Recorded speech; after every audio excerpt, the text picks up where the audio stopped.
আসসালামু আলাইকুম ও রহমতুল্লাহ। সুপ্রিয় দর্শকবৃন্দ, 10 মিনিট মক্তব চ্যানেলটিতে আপনাকে স্বাগতম। আজকে আমরা জানব শিক্ষামূলক একটি ইসলামিক গল্প। গল্পটি হলো শাস্তির উপঢৌকন। পার্শ্বের এক প্রতাপশালী সম্রাট ছেলের শিক্ষার জন্য তিনি একজন শিক্ষক নিয়োগ করলেন। ছেলেটির বয়স তখন অনেক বেড়ে গেছে। একদিন শিক্ষক সম্রাটের ছেলেকে কাছে ডাকলেন। তারপর হঠাৎ বিনা কারণে বিনা দোষে সম্রাটের ছেলেকে ভীষণভাবে শাস্তি দিলেন। অকারণেই এই শাস্তি ভোগ করায় সম্রাটের ছেলেটি শিক্ষকের উপর দারুণভাবে রেগে গেল, কিন্তু মুখে কিছুই বলতে পারল না। হাজার হোক শিক্ষক তো। কিছুদিন যেতে না যেতেই পার্শ্বের সম্রাট রোগে ভুগে ইন্তেকাল করলেন। পিতার ইন্তেকালের পর পার্শ্বর সিংহাসনে নতুন সম্রাট হিসেবে বসল সেই ছেলেটি।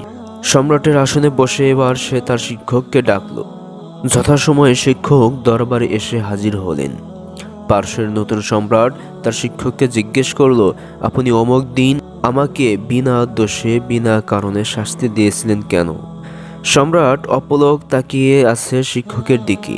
বলল, তাতে কি হয়েছে? তাই বলে আপনি আমাকে অন্যায়ভাবে শাস্তি দেবেন? শিক্ষক একটু হাসলেন। তার চোখে মুখে ভয়ের লেশমাত্রও নেই। জবাবে বললেন, হ্যাঁ, আপনাকে সেদিন অন্যায়ভাবে শাস্তি দিয়েছি এই জন্য যে আপনি যাতে করে বুঝতে পারেন বিনা কারণে বিনা অপরাধে কাউকে শাস্তি দিলে বা কারোর উপর জুলুম করলে তার কতটা কষ্ট হয়।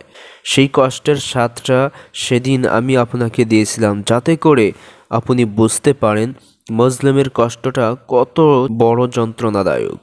আর সেই বোধ থেকেই যেন আপনি সম্রাট হয়েও কখনো কারোর উপর জুলুম বা অন্যায়ভাবে শাস্তি না দেন।